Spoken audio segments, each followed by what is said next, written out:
I'd like to welcome everyone to General Law Subcommittee number 4, and our subject matter jurisdiction is FOIA and procurement. So I know you all are excited to hear about these bills. We've got a light docket today, only 5 bills on the docket, and Delegate Davis, you're first. House Bill 1490. Yes, sir. I've got the procurement side of those 2 options, sir. My understanding, Delegate Davis, is you have a technical amendment. Is that correct? I have a yes, sir. An amendment. Yeah. Yes. Yeah. And I'd ask the move the amendment. Motion is second to move the amendment. All in favor signify by saying aye. Aye. Opposed, like sign. Motion's carried. The amendment, the bill as amended is before us. Thank you, Mr. Chairman. And actually, I would say the whole bill is kind of a technical amendment, just a clarification bill.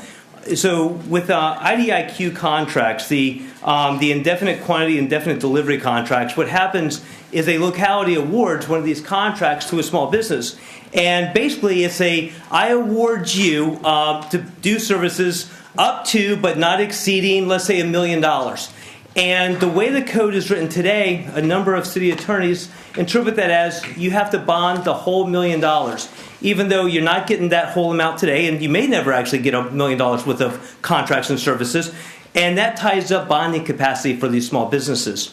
So all this bill does is allow localities, and it's a may, that they may set these contracts up that instead of tying up the whole bonding capacity to cover the whole amount of a potential contract, that they can just bond it as it goes and as the work is awarded, just to free up our small businesses with regard to their bonding capacity, Mr. Chairman. So it really is kind of a clarification technical amendment. Thank you, Delegate Davis. Any members have questions for Delegate Davis? Hearing none, is there anyone here who wishes to testify in favor of the bill? Good afternoon, Mr. Chair, members of the committee. My name is Deborah Bryan, and I'm with the City of Virginia Beach Legislative Affairs. And we just want to thank Delegate Davis for carrying this bill. It is something that was requested by our Minority Business Council, and it's important to the City of Virginia Beach, so we'll be able to do what they'd like us to do as far as the bonding. Thank you very much. Anyone here opposed to the bill? Move to report. A motion and a second to report the bill as amended. All in favor signify by your vote on the electronic voting board. And mine is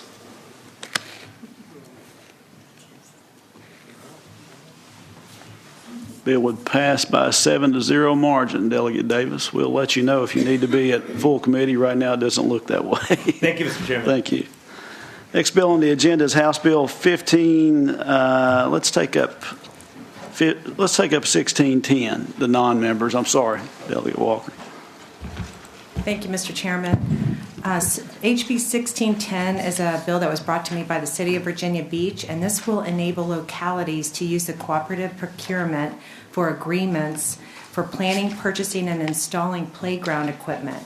The current procurement statute does not allow for the design and construction of playgrounds to be performed by the same entity. Installers must be certified to install a specific manufacturer's equipment for familiarity and to support product warranty.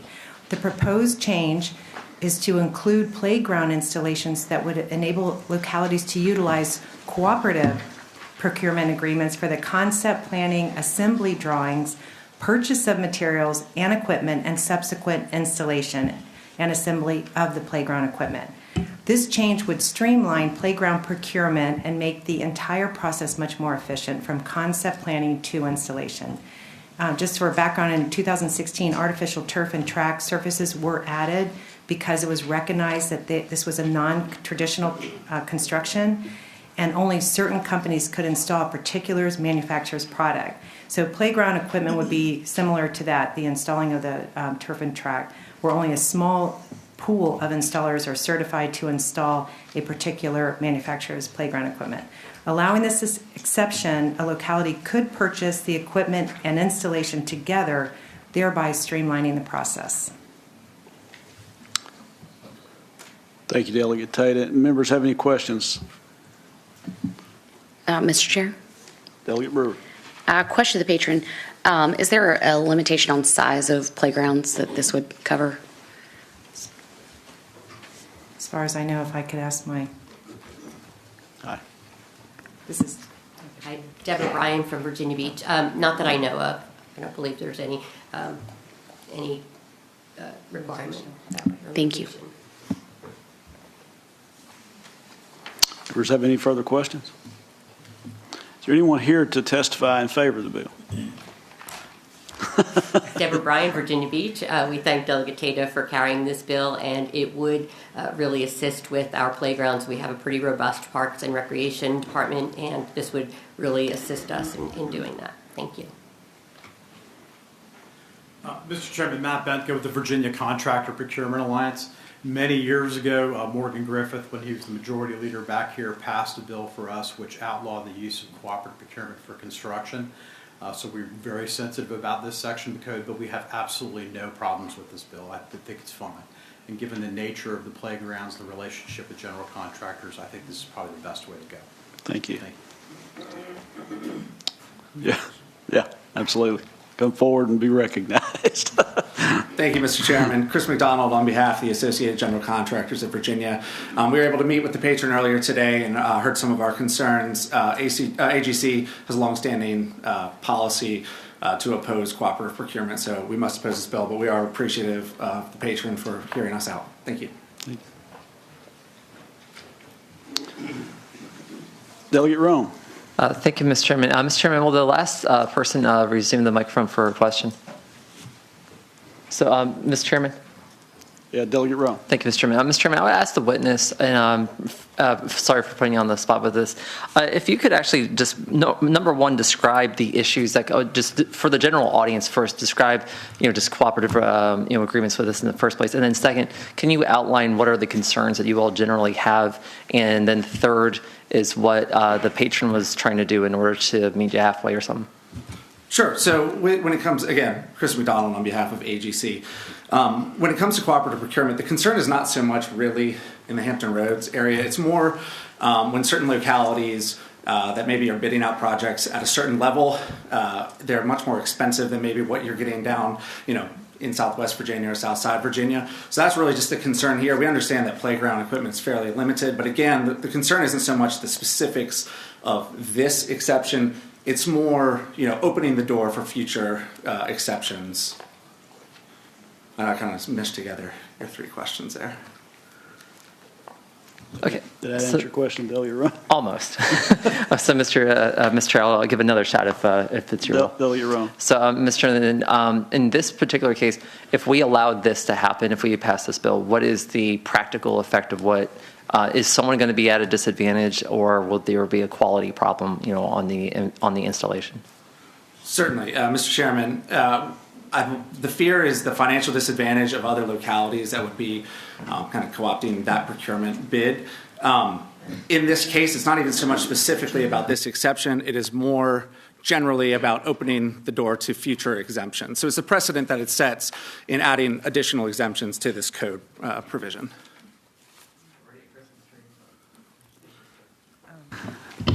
Thank you. Delegate Tata, you have the last word. well, Mr. Chairman, and Delegate Rome, I just want to say that there are currently three exceptions in the code, and the last one was 2018. So I understand what he's saying, but this is a special thing, and even the builders down in Virginia Beach were all about this. So. Yeah, it doesn't seem to be eroding away very quickly. I understand. Mr. Chairman, people in the remote room, if you want to take them. People on the. Okay, I'm advised we have people on the remote that might like to speak to this bill. Who is it? Yes. We have Mr. Morris. Mr. Morris, can you hear me? Mr. Morris? Yes, sir. Good afternoon, Mr. Chair. Good afternoon. I understand you'd like to offer something with respect to this bill? Of course, I'm with Virginia Beach Parks and Recreation, and of course, with our playgrounds, our vast park system, we are quite involved in procurement of playgrounds. We have over 170 playgrounds in the city of Virginia Beach. we're ultimately looking for ways to streamline the process, find ways to get it done. And of course, we want to ensure that have the correct installer aligned with the correct manufacturer to protect all warranties and other product safety issues that go with this. So we, of course, are in support of this. As we continue forward, safety is the importance, and by having the contractor and the specific manufacturer of equipment linked together does make this easier for us to handle this process. Thank you. Thank you, Mr. Morris. Also, do we have Miss Tolentino here? Or Mr. Tiggart? Okay. Anyone else wishing to speak in favor of the bill? Anyone else opposed to the bill? Move to report. Motion is second to report. All in favor signify by your vote on the voting board. If I can get to it.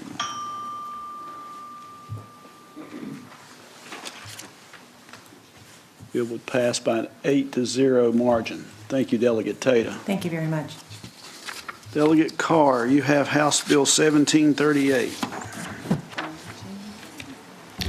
Thank you, Mr. Chairman. Mr. Chairman, members of the committee, HB 1738 ensures virtual public access for public meetings of state and local bodies. It was brought to me by several constituents. And also I have brief several line amendments I'd like to introduce. Yes, Mr. Chairman, on line 86, after subsection A, unstrike the word public and strike local public. Entertain a motion to adopt that amendment. So moved. Second. Motion is second. All in favor? Mr. Chairman, a question. Could council please repeat the line number? Yes, Mr. Chairman, Delegate Rome, that was line 86. So we were striking local, Mr. Chairman? The amendment is essentially to undo what was done right at the beginning of line 86. Gotcha. Thank you, Mr. Chairman. We have a motion and a second on that amendment to adopt the same. All in favor? Aye. Opposed? Motion is carried. Amended bill is now before us. Thank you, Mr. Chairman, members of the committee. Our Commonwealth consists of diverse regions with unique issues and voices. Moreover, we serve Virginians of all backgrounds, with all ranges of work schedules, levels of physical mobility, and varieties of personal responsibilities. While I'm certain none of us would like to return to remote session, our 2021 session did show us how remote meetings could provide easier access for all our constituents to engage in the process of government.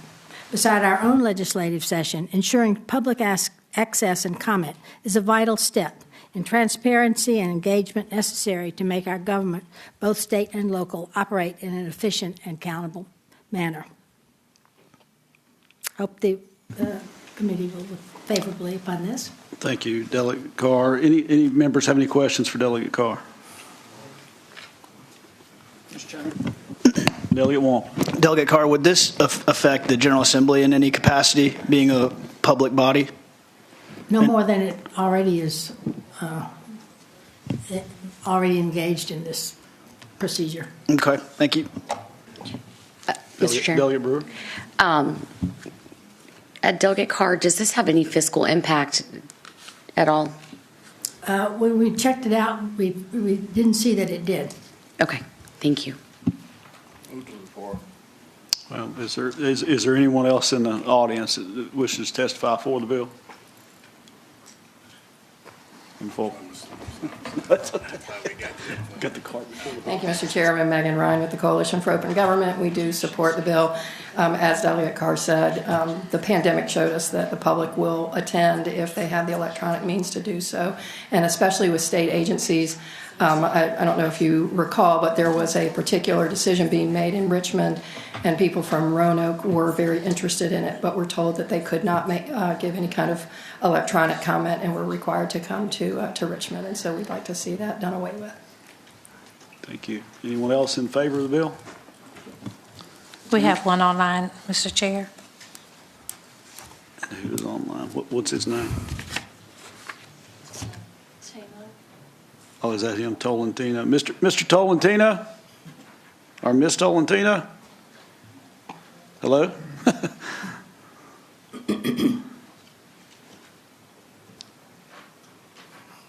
Vera Tolentino? She's hung up. Such as the inefficiencies of virtual world. Yes. There we go. Mr. Chairman, I've been told by our erudite Ashley Benz that we need to make this, with those line amendments, we need to make it a substitute because it changes some other things. So if the wording can be that it passes Motion. with a substitute. Okay. Why don't we go ahead and move to adopt the substitute? So moved, Mr. Chairman. Second. Motion and a second to adopt the substitute. All in favor? Aye. Opposed? Substitute is now before us. Anyone here physically opposed to the bill? Mr. Chair. Delegate Brewer. Delegate Carr, I just have a couple thoughts on the bill. And, we try to do a lot of our work in subcommittee while in the spirit of open government. I like the bill, and I agree with, making sure we do things in the light of day. The past 2 years have taught us, I think, a couple things that I still have question about. So I just pulled up the fiscal impact statement, and it says state agencies. That would include sub-agencies, and it discusses where $1,200 per device or a whole setup for some agencies that would be upwards of $40,000, but it says there wasn't a budget amendment necessary, so I was a bit confused about that reading the comments. And second, the past week or so we've been taking comment in our subcommittees and full committees, and if in the spirit of supporting open government, we really need to make sure going forward that people have their video cameras on, and that way we can see them and we can interact with them the same way as if they were in person with us. And that was just my second statement. But I do have some question about the fiscal implication here and wondering how far down into what public sub-bodies that might go into. So should this go to appropriations if it's favorably reported? You certainly can report and refer to appropriations for consideration. I think that's... If that's okay with you, Delegate Carr, I'd like to make a motion to report and refer to appropriations. And I think that they didn't probably look at this as deep as they should. So my motion would be to report and refer. Second. I have a motion and a second to report and refer to appropriations. Any in favor, signify by your vote on the voting board.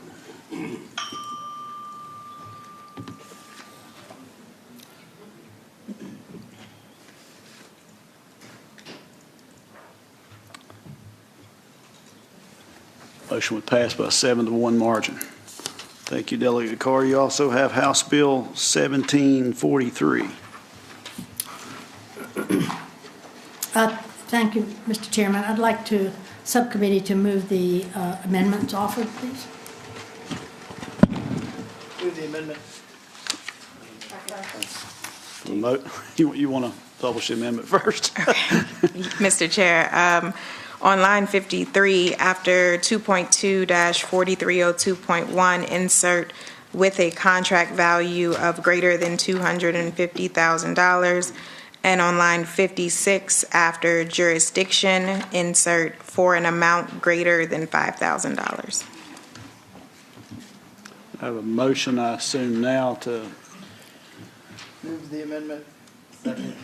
Motion is second. Second. To adopt those amendments. All in favor? Opposed?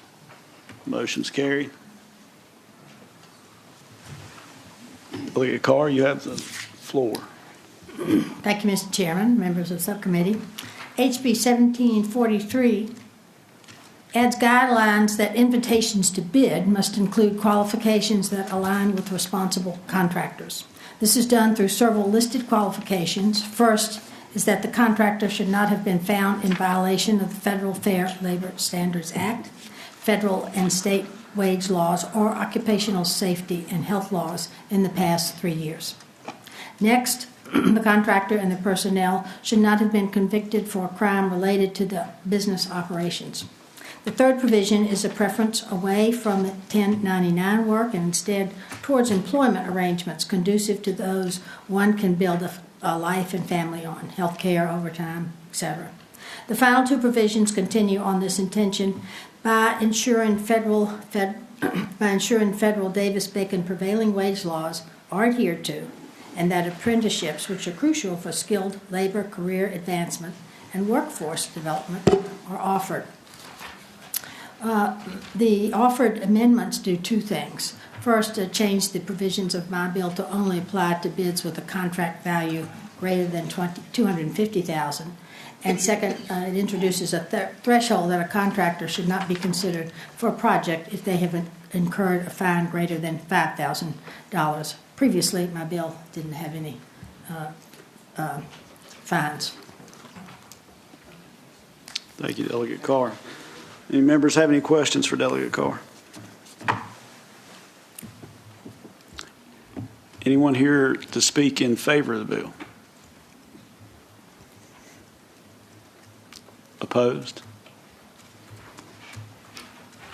That might draw some interest. Mr. Chair, members of the committee, Sandra Afternoon. Gill with the Department of General Services. We oppose the bill as introduced with some concerns that the requirements are duplicative and they already exist in the code elsewhere. But our main concern is associated to the apprenticeship program. Not all goods and services have apprenticeship programs, and it is a shall. I understand. Thank you. Thank you. Mr. Chairman, Rob Bohannon, representing the Virginia Transportation Construction Alliance. Our members are over 300 companies across Virginia that build and maintain Virginia's transportation network. We also think the bill is a bit duplicative. We have a pre-qualification process through VDOT that does a lot of this. It looks at your safety record, your financial stability, your bonding, adherence to wage and laws. And so that's already in place, and you can actually lose that pre-qualification if you don't adhere to a lot of that. Also, the section on 1099 arrangements, that gets into hauling and trucking agreements, which obviously are very big in transportation construction. A lot of those people are independent contractors, and that's not an issue. It's just that's how they operate their business. So we're worried about how it would impact that as well. Thank you, Mr. Bryan.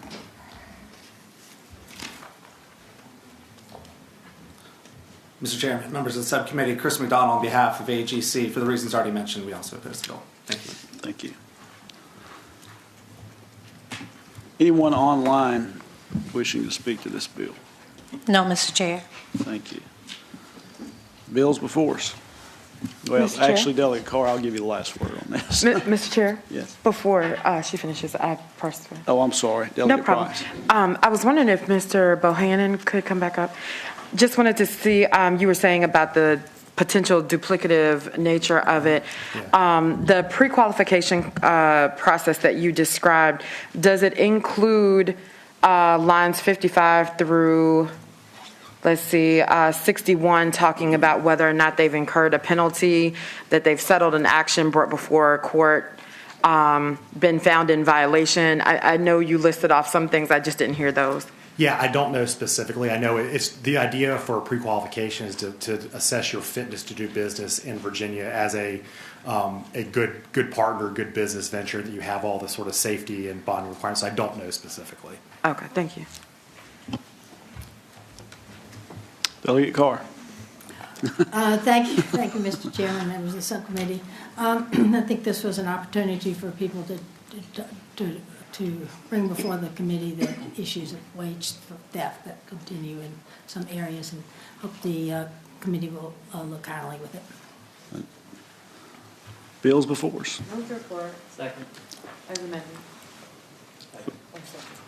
I think it is an amendment. Substitute motion. Okay, we have a substitute motion. I would move to gently move this bill on the table. I think that we're probably getting into an area where especially the trucking concerns are big to me, especially regarding all the independent contractors on the port. So I'd move maybe if the chair can send a letter and see if we take a look at it with thoughtful consideration for Delegate Carr. A motion and a second to lay the bill on the table, which is a superior motion. All those in favor signify by your vote on the board.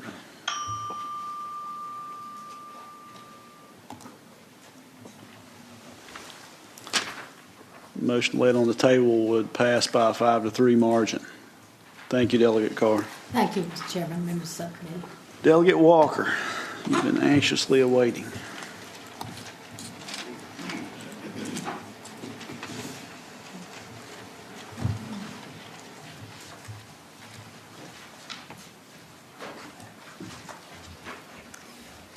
Good afternoon, Mr. Chairman, committee members.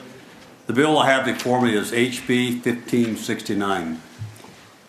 1569 clarifies that the personnel records excluded from disclosure under the Virginia Freedom of Information Act include those persons employed by a public body engaged in emergency medical services or fire prevention services, a law enforcement agency, or emergency 911 system, or any other equivalent reporting system.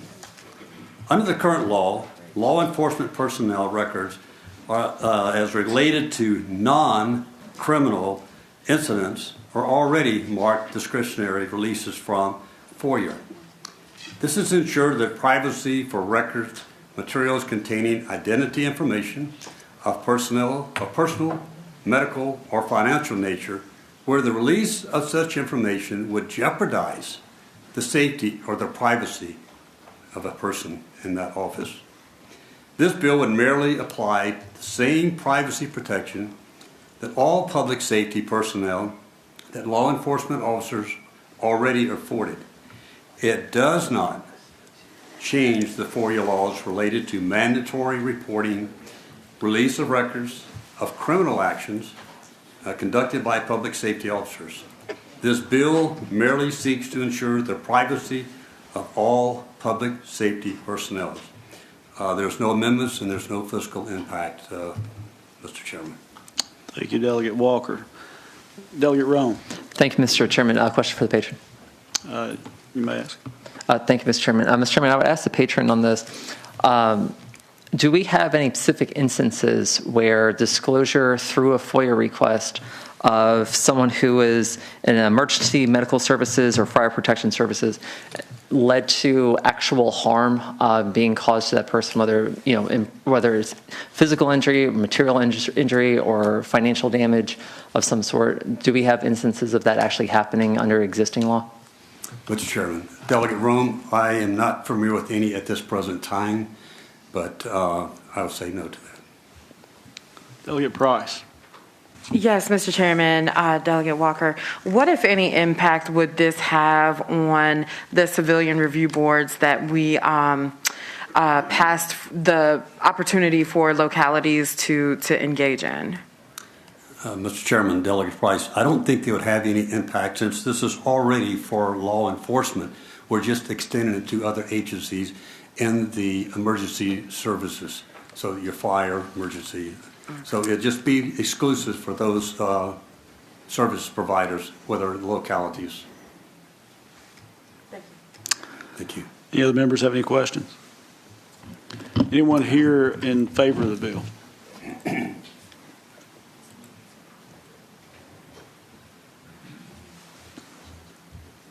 Good afternoon, Mr. Chairman, members of the committee. My name is Janet Lawson. I'm Director for the Department of Human Resource Management. On behalf of the administration, we support this legislation. Thank you. Anyone else in favor? Anyone opposed to the bill? You have Mr. Wright online, Mr. Chair. I'm sorry, what was her name again? Jonathan Wright. Oh, Jonathan Wright. Mr. Wright, are you online? I am, sir. Thank you. Good afternoon, Mr. Chairman and committee members. My name is Jonathan Wright. I'm Deputy Chief with Lynchburg Fire Department.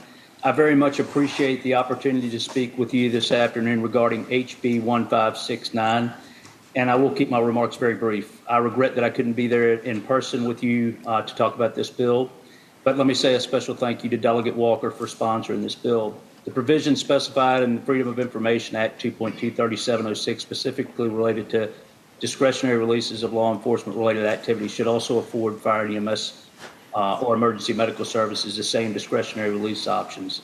This includes provisions to protect from disclosure of phone numbers, records of background investigations of applicants for fire and EMS employment, administrative investigations of wrongdoing, of a fire and EMS agency and other administrative investigations conducted by fire and EMS agencies that are made confidential by law.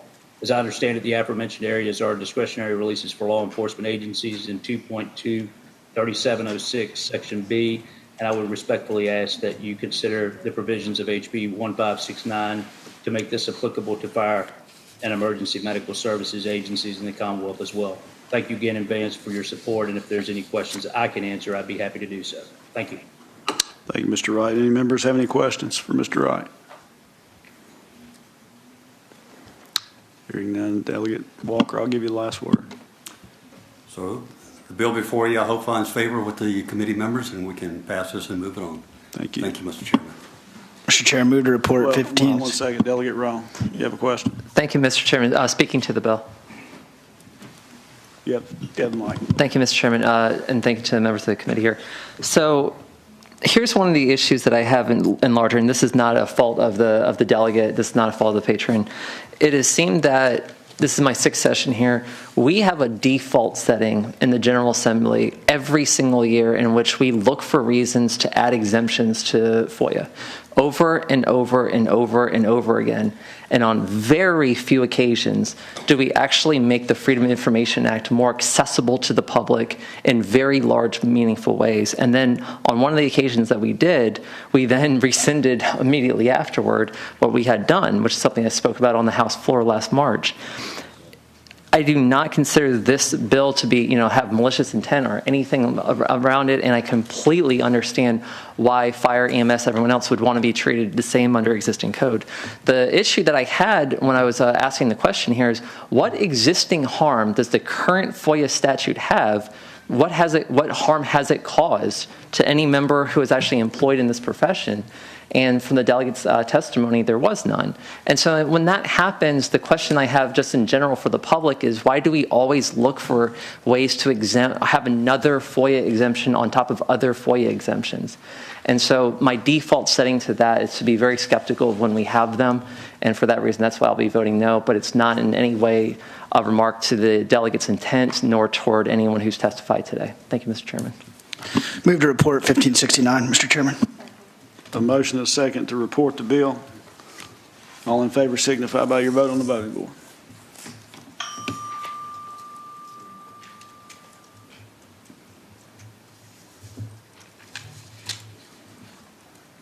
Bill will report by a 5-3 margin. Thank you, Delegate Walker. I think that concludes our docket of business this afternoon. Entertain a motion to adjourn. Motion is second. All in favor? Opposed? Committee stands adjourned.